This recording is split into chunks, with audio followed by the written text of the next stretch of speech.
Ladies and gentlemen, Resident Evil 4. So, the Alan Wake block kind of went on just too long for me, personally. It went on so damn long that it kind of felt like... It kind of felt like it was just kind of dragging a little bit. It kind of like the 4 games we covered for the Alan Wake block felt like 6 or 7. Now, yes, I know Horizon decided to waste multiple fucking months of my time and interrupt that. But by contrast,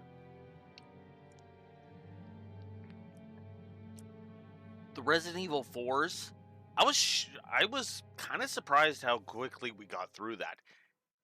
Which is funny because that was in spite of the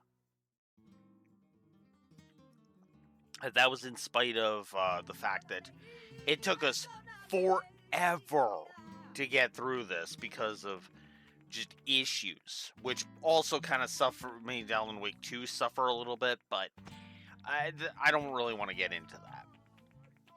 I've already covered that in the Alan Wake rating video. In the meantime, let's cover this game that BJ made me play, that InkChaos made me play. Hey, we played the Wii version because that is my favorite version of the original Resident Evil 4. But let's just face it, this review basically covers every version past the PS2 version. This is from the PS2 version on. That is the version that we covered, basically. So if you get it on, say, on the modern Xbox or on PS5 or whatever, this is the version you're playing. And I know because I've basically bought it on like everything but PC and Xbox, weirdly enough. So, definitely in the art category, plus 61 to whose story, with only one story negative, believe it or not, and plus 85 to gameplay, which is insanely high. Alright, let's get into it. First and foremost, as ever, let's start with the story positives. By the way, yes, technically I used cheats. That's because it's a hacked save file that had the hand cannon. It was basically a hacked file that let me beat mercenaries super easily, to the point where I just had to survive, and then my score would be maxed. Because, as we'll get into in the gameplay negatives, unlocking the hand cannon is ridiculous. So that's why I said, technically, yes, we did have cheats, because I showed off the hand cannon. Otherwise, I would have just gotten Compass to play my copy and then go from there. Anywho, excuse me. Anywho, let's get to it. So, voice acting. Yes, it's cheesy. Yes, it's kind of silly voice acting. But you know what? I think the characters are well voiced, and I do actually think the voice acting works very well in this one. The characters feel like they should, which is actually an issue the remake runs into all over the place, but we'll get into that when we discuss the remake in the remake's rating video, which I'll be recording right after this. External continuity. Got a positive. The whole... Excuse me. Can my throat not be irritating? Come on. The whole game shows that the rest of Resident Evil is being taken into account. Despite how disconnected this game is from the rest of the series until 5. For a while, this was kind of RE4 was kind of off on its own for the most part. And then RE5 kind of brought it full circle. Which I suppose Separate Ways actually also did that, but that's neither here nor there. Internal continuity. Fuck off. The throat. Come on. Ugh. Internal continuity.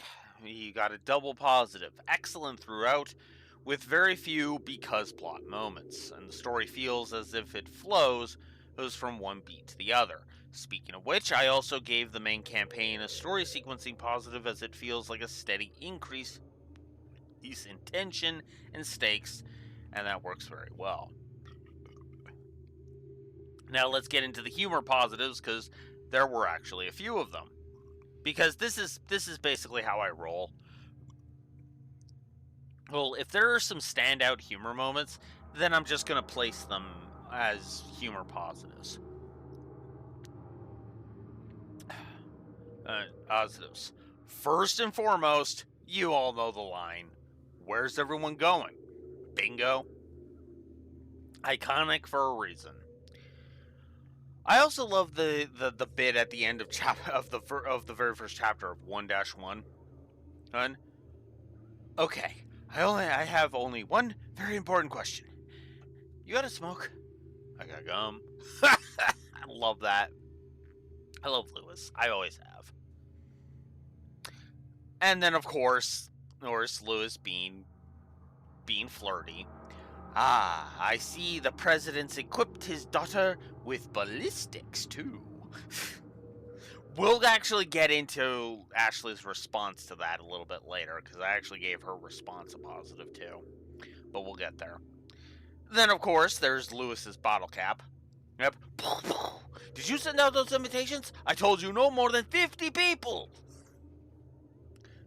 Obviously a reference to the house thing. Into the house section. The house raid.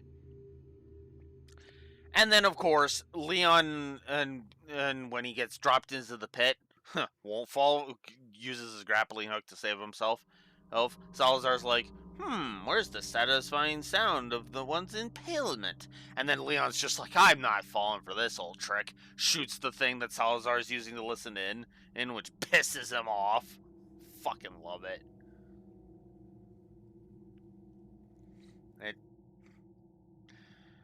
I gave a triple positive to atmosphere, as I feel it is nailed throughout. I gave a positive to camera work, as it is excellent across the board. I gave a triple positive to tone, as it's tense when it needs to be, snarky and fun when it should be. This was also consistent enough that, yeah, it warranted the triple. I also gave a positive to Devil May Cry effect, because DMC effect is in full effect here. The serious and the silly mesh very well here. I gave a gameplay story integration positive for the jump scares, as they are used to good effect, as several of them are in gameplay, and it also adds to the tension of the story of Leon's going through a lot of shit.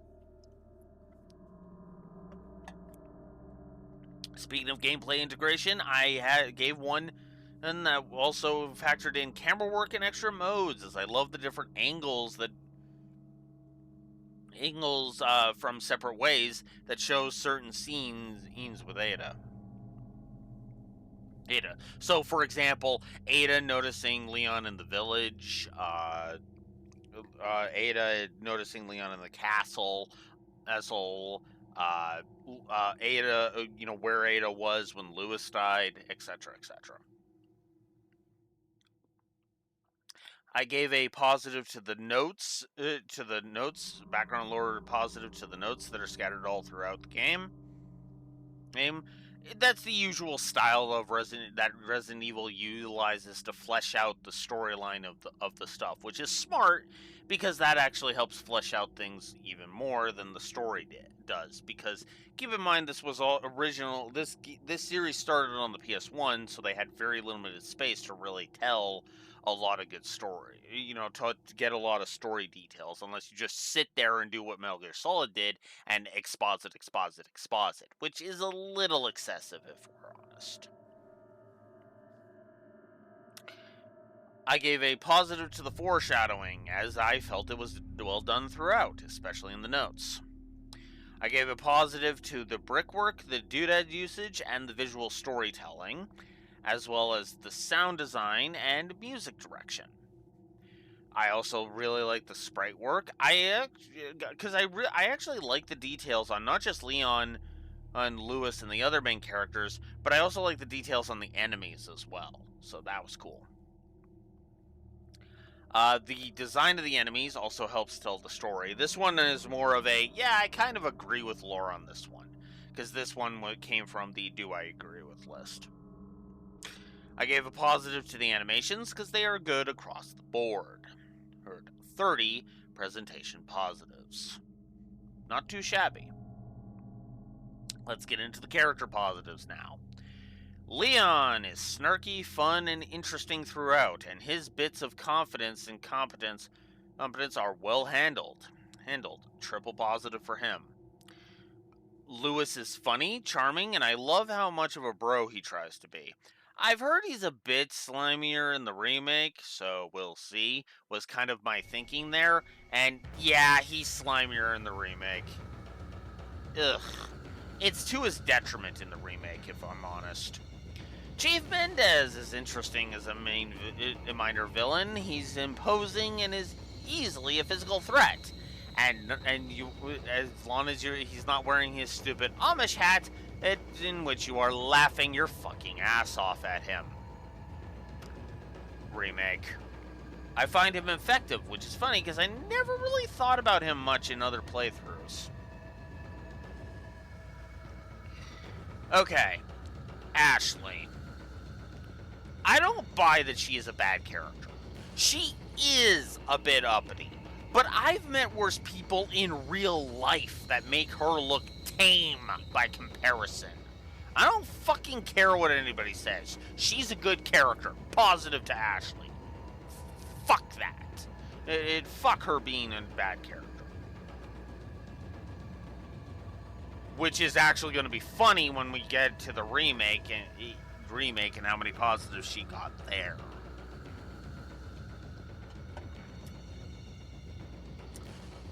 Sadler is delightful in his arrogance and evil ideals, which is hilarious because the remake ruins him, my opinion.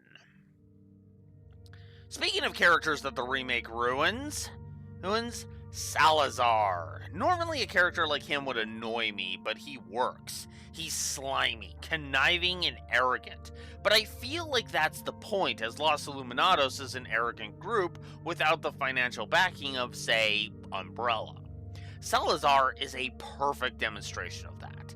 And he's constantly taunting Leon throughout the entire thing. It's much better than in the remake, where his presence is literally in, 3 cutscenes? I'm barely kidding. In fact, I'm not actually kidding. I know it's single digit. I know his number of cutscenes are single digit. Ugh. And speaking of characters that get ruined in the remake, like Ada. I may not ship her with Leon. I'm a Leon Claire shipper myself. But her antics in the game show off a nice dynamic she has with Leon, and Separate Ways shows this off even better. The problem is that, honestly, in the long run, I think he should be with Claire, because, Ada is not somebody who commits. She is not somebody who's gonna stay. She's not gonna settle down. She's gonna keep being the frickin' spy. Because that's her ambition in life. Not a fan. Krauser. He's interesting to me, as it is clear he is a double agent. He literally announces it in his second scene. But he is still a character that I wanted to know more about. Too bad his contribution here is so limited. Thank you, Darkside Chronicles, for fleshing him out a little bit more. And fuck you, Remake, for ruining him. We'll get there.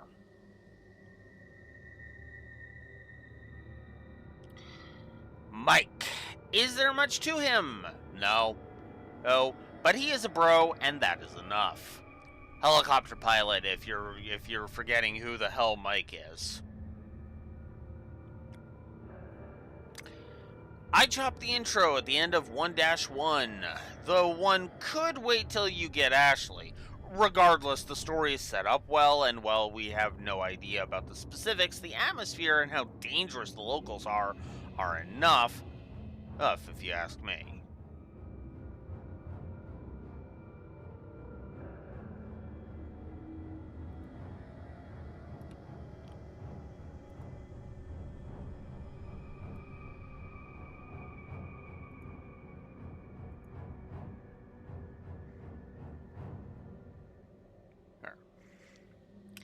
I gave a moment positive to the initial conversation between Leon and Lewis.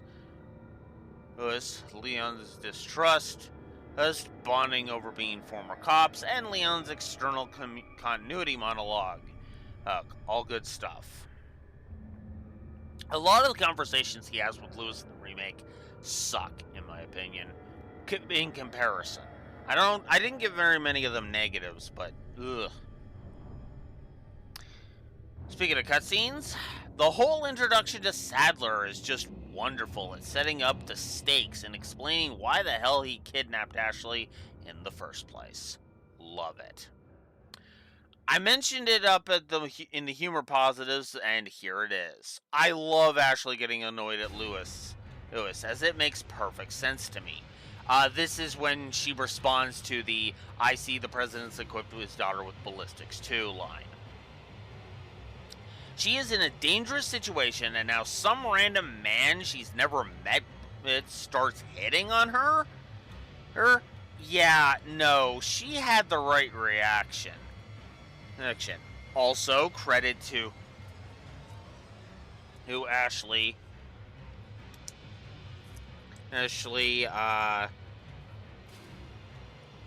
For recognizing that Lewis was hitting on her.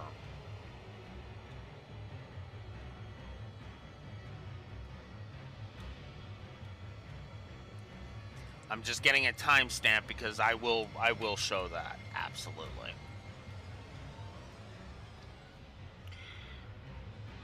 Lewis meeting with us in the castle is interesting as it subtly speaks to his character. He sums it up perfectly with the final line from the scene. It makes me feel better. Let's just leave it at that. I feel like that's a better presentation of that line than the remake does. As in the remake, it's just like it feels like he's just using Leon more in the remake. And here it feels like he's genuinely grown to respect Leon enough that it's like, yeah, no, I'm gonna go do this because it makes me feel better, and let's just leave it at that, you know? Then there's the cutscene where Leon and Ada reunite.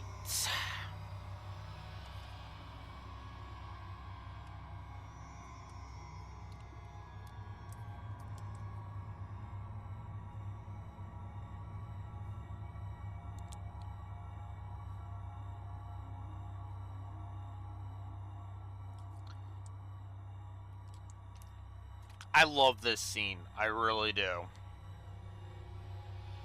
Ew. Leon sussing her out, the banter, and the demonstration that they are both just as good. It's short, but it shows off the history between these two subtly and brilliantly. I loved it enough to give it 2 positives.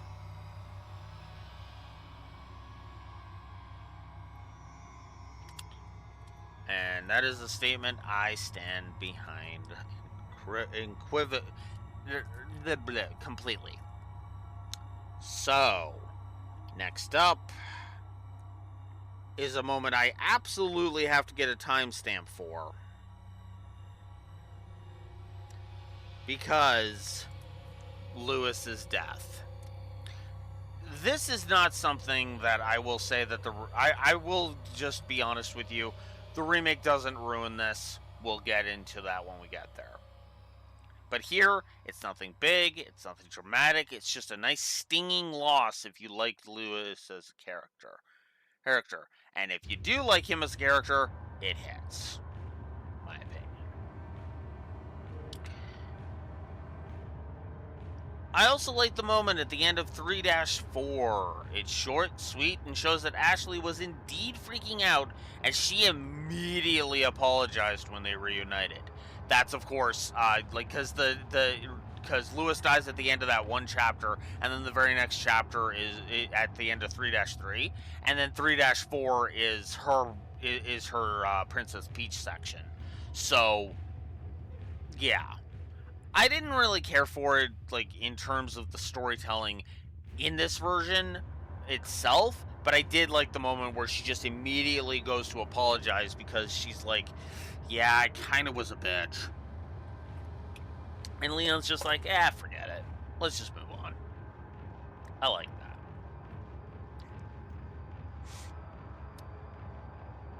So, this is essentially a second positive for the Pitfall Trap. I do love Leon Snark during it, as that was one of the humor positives, but then there's the fact that we see Salazar start to lose his composure, which helps show that Leon is a threat to him. So that was kind of like that was kind of a good moment for Salazar, in my opinion. The knife fight with Krauser. Honestly, I know you're expecting me to show it, but I'm sorry. I can't. And because I won't be talking about it long enough. Because again, it's the knife fight with Krauser. Enough said. Mike's final scene is awesome, and it makes the tragedy of his death all the more impactful. Man, this series really doesn't like helicopter pilots, does it? The removal scene is honestly nice, and despite the fact that Ashley sounds more aroused than in pain during her turn, it works well, in my opinion.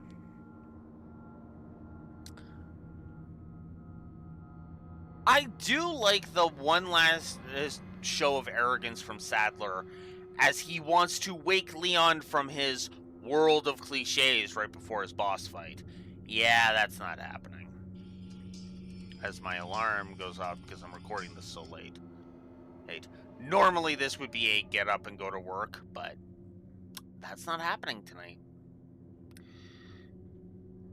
Ada's last scene is also really good. Sorry, Leon, hand it over. You do know what this is, and it's like, yep, alright, and then she hops on her helicopter, tosses him the key. It's good stuff. I kind of don't like how the remake turns it into a dramatic, this is where we go our separate ways thing. But I kind of like it being more understated, because Ada knows they're not going to do that. Then again, this version of Ada is also not a callous cunt who doesn't give a fuck about anybody but herself. Elf. But I digress.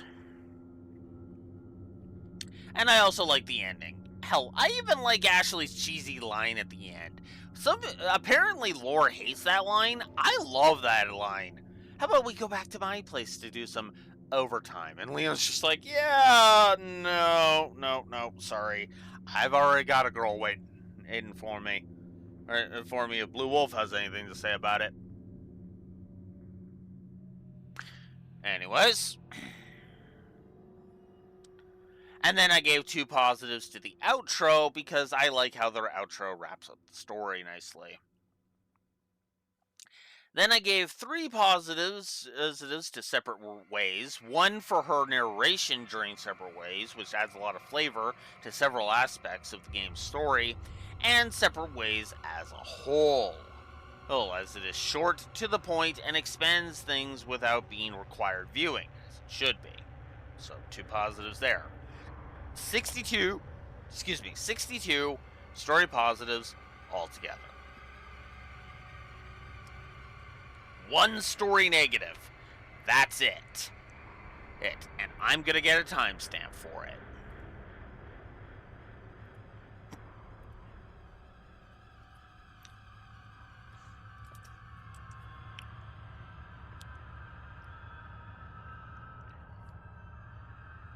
Because Ada versus Krauser sucks. Having Ada fight Krauser in separate ways is dumb. So Ada fights in separate ways. Ada fights Krauser after Leon kills him, which bugs me on a fundamental level. It comes right the hell out of nowhere, and is ultimately pointless, save for a bit of weak as fuck innuendo from Ada at the end of it all. Fucking fail. It was such a bad bit that I was just like, God, fuck this entire thing. And that was the only story negative I came up with.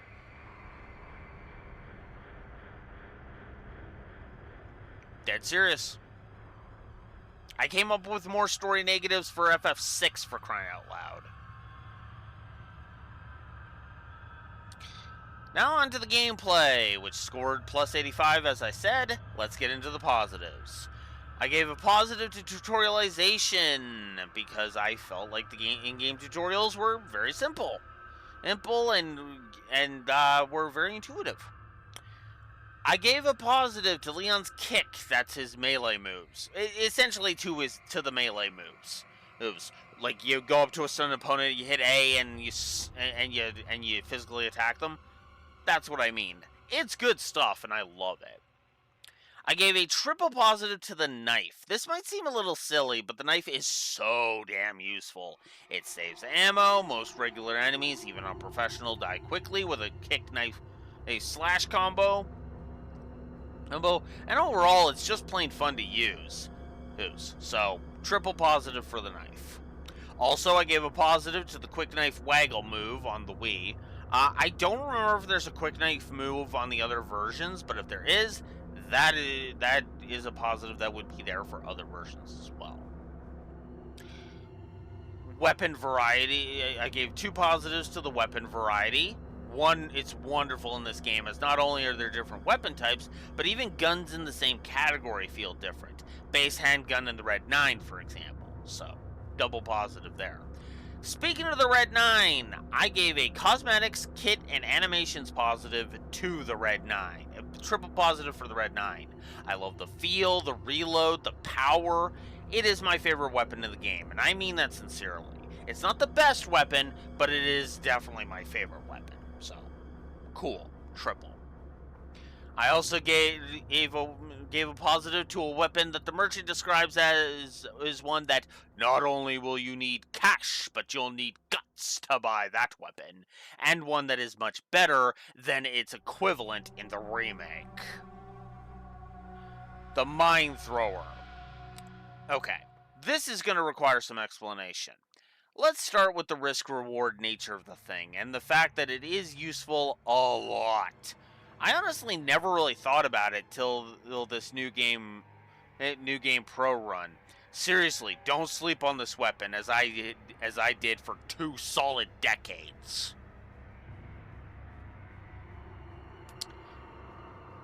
Viscerality. Okay, so normally when I talk viscerality, I focus on how powerful I feel and the fun factor therein. But RE4 has an interesting flavor of it. I feel powerful. You'll see power progression curve positives below. Oh, for an explanation there.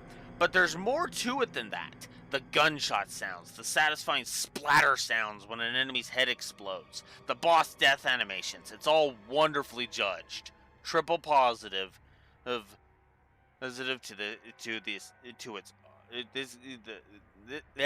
This is the game that has the easiest time getting a full 3 positives to its awesome use of viscerality. I gave some animation positives. First up, general one for just kind of the general varied animations in terms of reloading guns, kicks, and other melee moves. So, it all adds to the experience, as does specifically the death animations. The reason this one is its own separate positive is that there are also they are also well done and enhance the experience in a similar but inverse way. I want to avoid them in a good way. Itemization plentiful, and you only get ammo for the types of guns you carry in most circumstances, unless the pickups are fixed. It's so useful that it's a triple positive. I gave a positive to the economy, as the flow of money and the cost of upgrades from the merchant make me feel like Capcom really put thought and effort into designing the in-game economy, which is actually a problem in the remake. Go figure. Sound design was a triple positive because, yeah, the game has some really, really well done sound design and I fucking love it. Mid-mission checkpoints, triple positive yet again. And they are some of the best in gaming as they are plentiful, easy to access, and they help immensely. Easily a full 3 positives. Encounter design is also a triple as well. Unlike in the remake, I know some people say that the encounter design is better in the remake. I can't disagree with that more. Or, multiple rooms in the original are well thought out in terms of enemies, where the enemies are and which enemies are there. Here. In the remake, it just kind of feels like they're throwing a lot of shit at you, and it's just, ugh. There are a few stinkers, admittedly, but they'll be bitched about in the negatives. I gave a positive to the terrain and to the map. I also gave a triple positive to enemy variety. So the reason why this became a triple is what I describe here in this in the first thing. In the very first chapter, 1-1, we have 4 variants of Ganado. Knife, we have like 4 variants of Ganado. Or so I thought. But then I started listing them off. Knife, thrown weapon, pitchfork, grab, dynamite, Dr. Salvador. Or with his chainsaw. That is 6. So 6, my bad.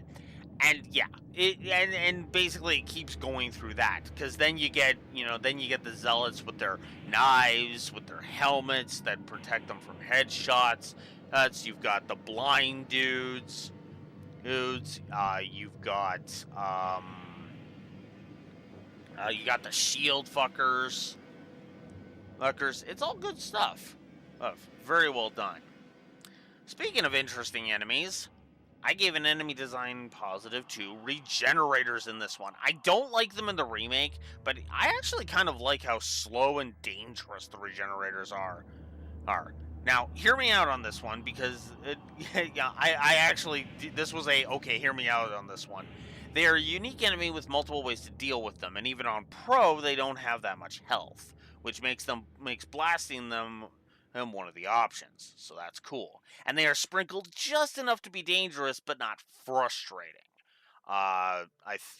Let's see. So you've got the initial one, then you've got the one down that one hallway, then you've got the one down in the freezer, then you've got the one when you jump down the garbage chute, and then you've got the 2 in that one hallway, and then there's at least one more regenerator, which I think is in that prison hallway.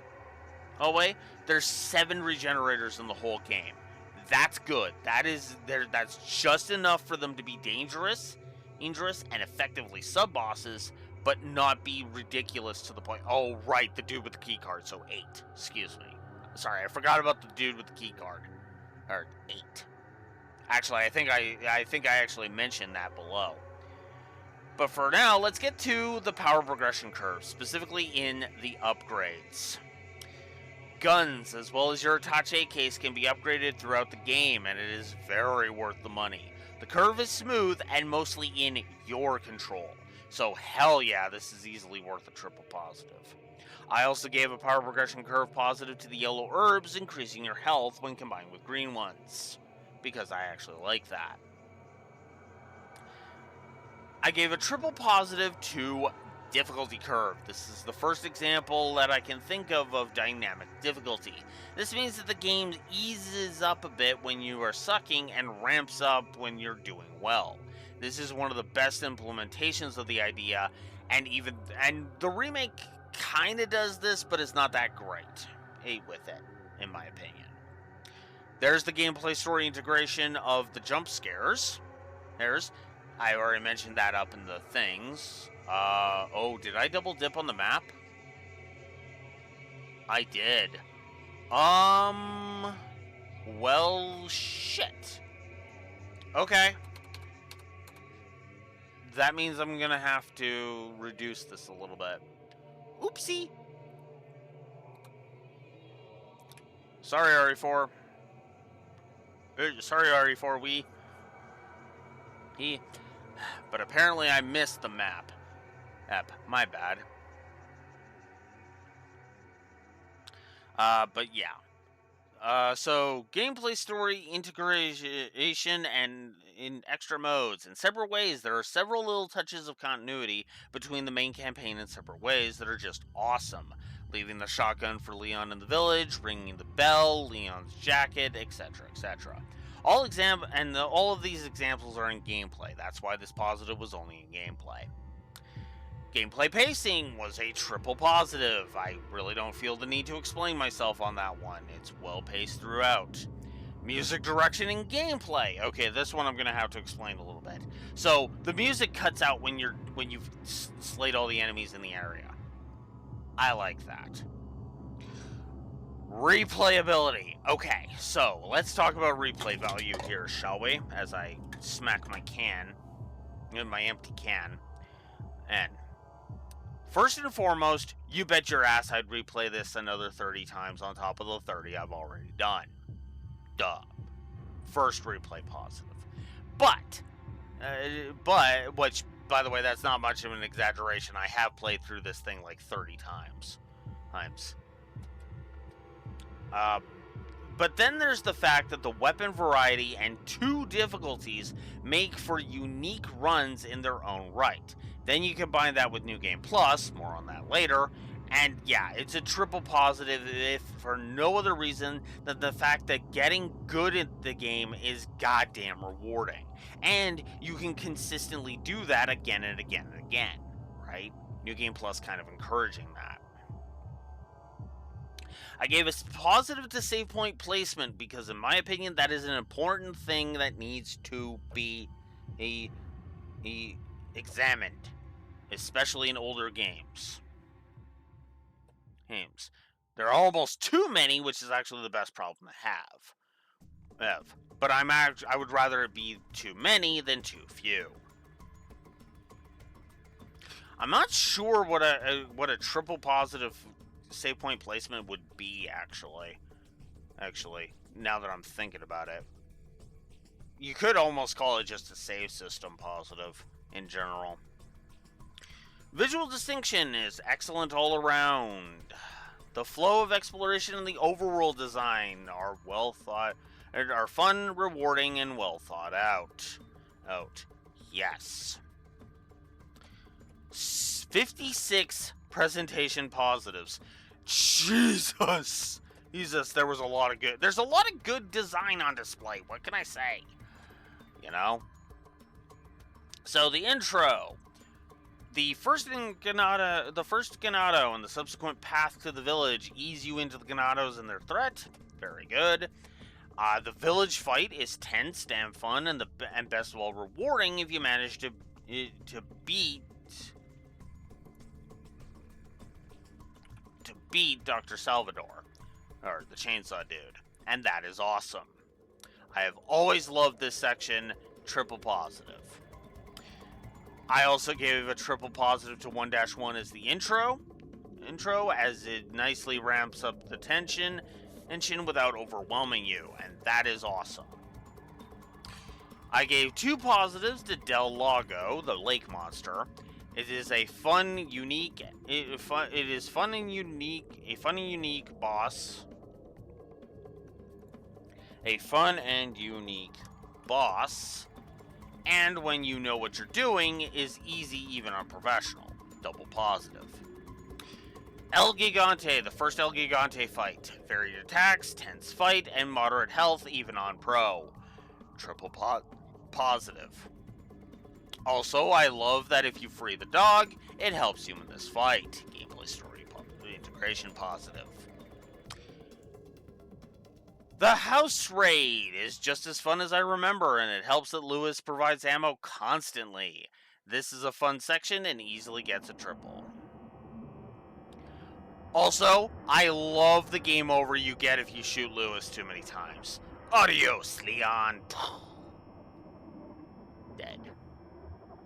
And he punishes you for betrayal if you constantly shoot him. Good shit. Also, you really have to actively try to shoot him too many times. You are not going to shoot him too many times on accident unless you really suck. And I mean, like, holy crap, you are the worst Resident Evil player I've ever seen kind of suck. And I doubt you are. Let's be real. The mini game, which you actually heard the song from a little bit ago.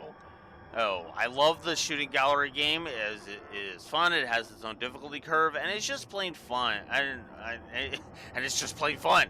I guess I'm redundant in my statements. Never mind the fact that it helps you learn to aim. I know it did for me, at any rate. Combine that with the rewards, and you have a recipe for 2 positives. And then there was the room with the 2 Garradors. Those are the blind dudes. I thought it was actually pretty fun. It has lots of space to maneuver, has several bells for luring them, and escalates their threat by making one of them armored. The similar room feels more like padding, admittedly, in the remake, but it's not as bad. It's not that bad. I did give a Princess Peach section to the gameplay for Ashley's section, so that was cool. I gave a positive to Verdugo. That's the Salazar's right hand, the one that the scorpion tail dude. He's an interesting survival fight, as you need to freeze him with liquid nitrogen to really damage him, or blast him with the rocket launcher. Apparently, so that's an option. And freezing him is also limited. So. This is a fight that is best left till New Game Plus, if you ask me, but it's still a good fight. Then there's the spiky regenerator that is holding the key we need to get Ashley back. This is why I had to up my regenerator count to 8, because I remembered this dude. The infrared scope was tutorialized through Lewis's memo and the warm-up, ironically, in the freezer.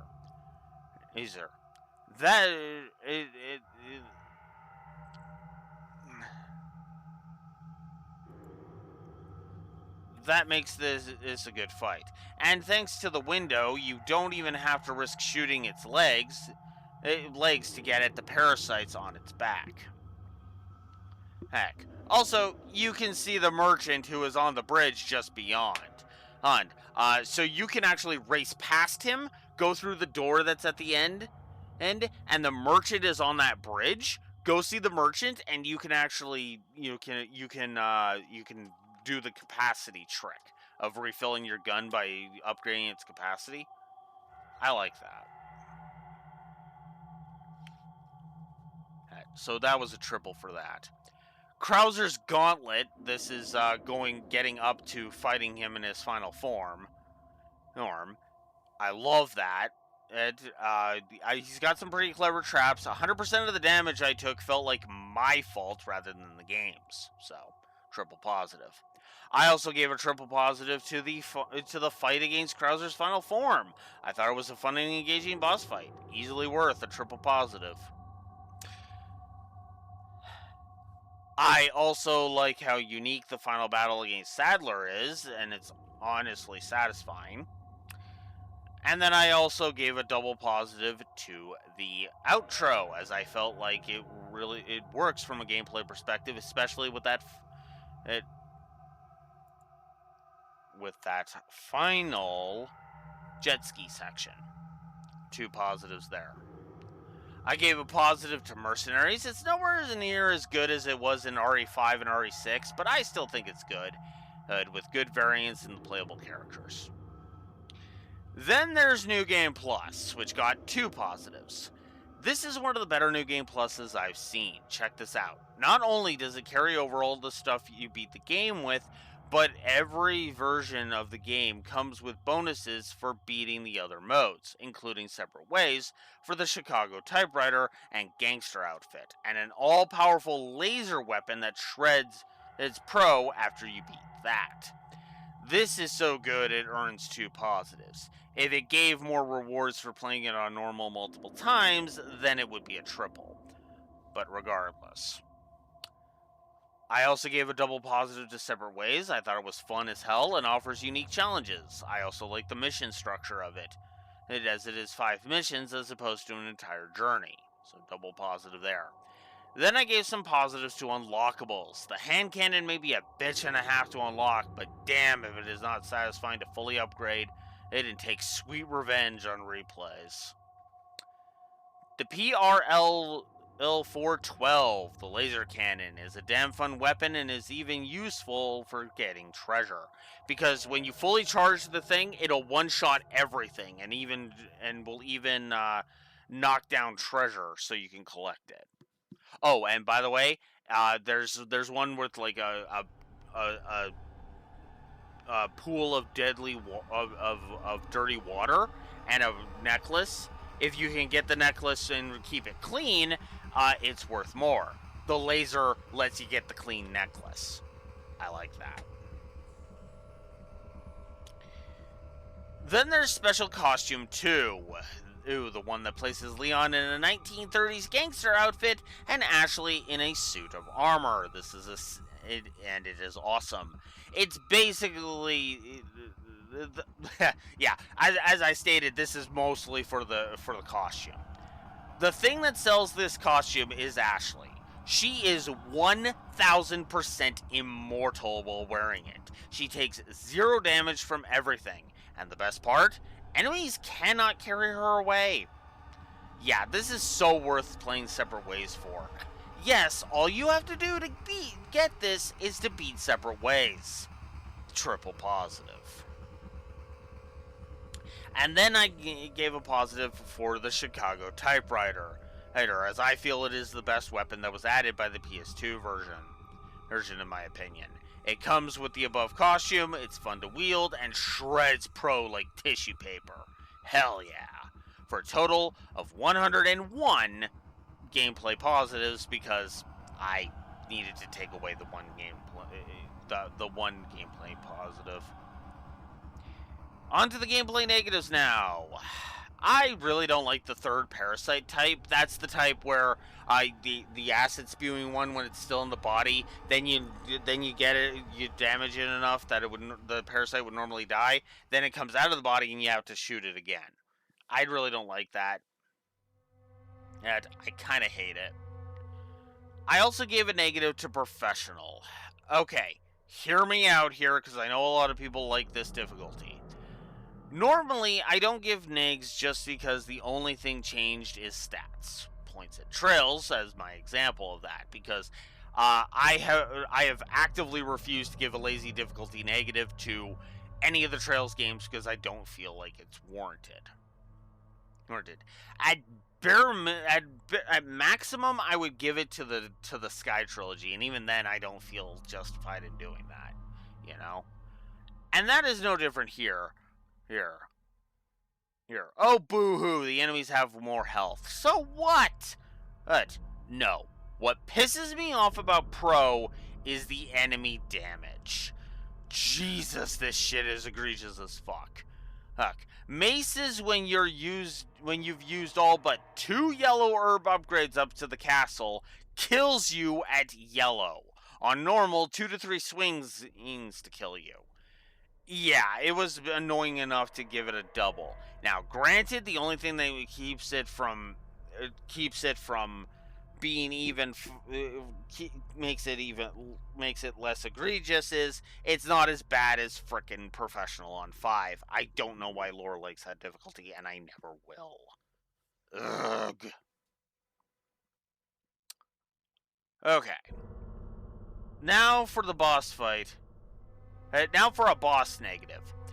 While many will decry the Krauser QTE fight, I decry Mendez. His attacks are a bit annoying, and dealing with him on Pro is just obnoxious. I don't usually think of him as a particularly annoying boss, but the more I think about it, this fight is either one I never remembered, or one that I didn't like. Nowhere near the worst boss in the game, though.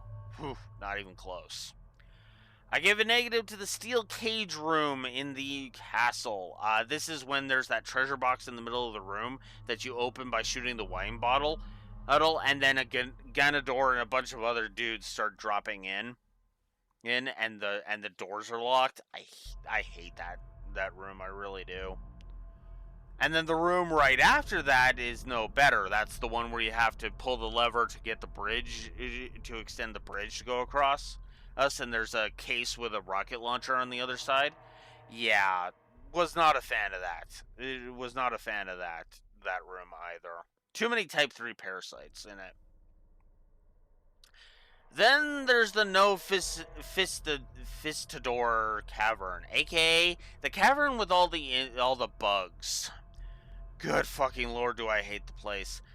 The bugs suck at the best of times, but at worst, before this, there's the big nest that can be destroyed before fully entering the area to mitigate it. Here, multiple respawning fuckers to wreck your day. I hate this cave on both difficulties, but Pro is horrendous, and as such, yeah, it's a triple negative, because seriously, fuck those bugs.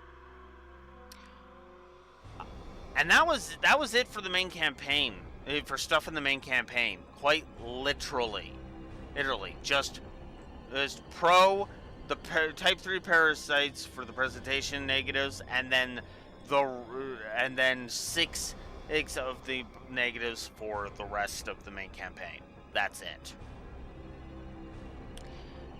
Then there's Assignment Ada, which is badly designed and an absolute waste of time. The only reason to go through it is to get the Chicago typewriter in separate ways. Otherwise, avoid it like the plague. Like, triple negative. I hated it. Oh yeah, it also ends with a Krauser boss fight. What the hell was the original's obsession with having Krauser try to fuck over Ada? Ugh. I also didn't like the final bit of gameplay in separate ways, as I felt it sucked, as it gives you barely enough time to deal with it, and the fact that it is timed is frankly artificial stress. Then I had a couple of things to bitch about when it came to unlockables. First of all, the Matilda. It is an ammo glutton, and this game is not designed for such a weapon. And I also really hate unlocking the hand cannon. Using the hand cannon is awesome, but unlocking it is a bitch. To do so, you need to play the Mercenaries mode, and you have to get 5 stars on all 4 levels. Well, that sounds fine, right? Wrong, because there's one wrinkle. You need to do that with all 5 characters, which means at bare minimum, you're playing Mercenaries 20 times. Yeah, you can see why I hacked my save to just basically give my Mercenaries scores as an artificial boost, can't you? So yeah, overall 17 negatives, but that's it. So yeah, that is everything. That is Resident Evil 4 Wii Edition. I recommend the original Resident Evil 4, and I always really have, and I frankly always have. I say play this any which way you can, and it is very rewarding, and I have always thought so. Love it, love it, love it. Love it. Whew. But that is it for this rating video.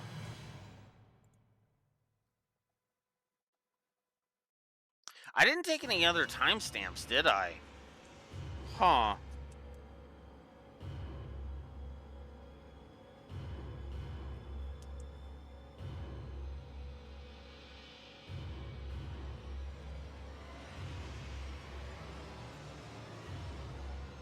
I'm just gonna give myself some notes for some, I'm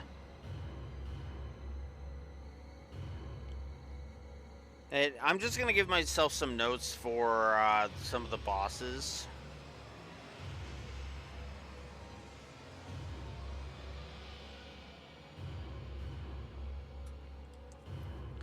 us's, so that I know to give, so that way I can remember to put some stuff up for them.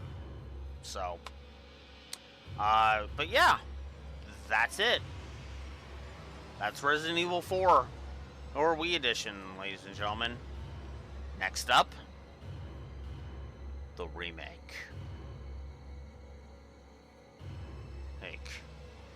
So, until then, until we discuss the remake, this is Blue Wolf Alex of the Lore Walkers signing out as Verdugo attacks us, apparently.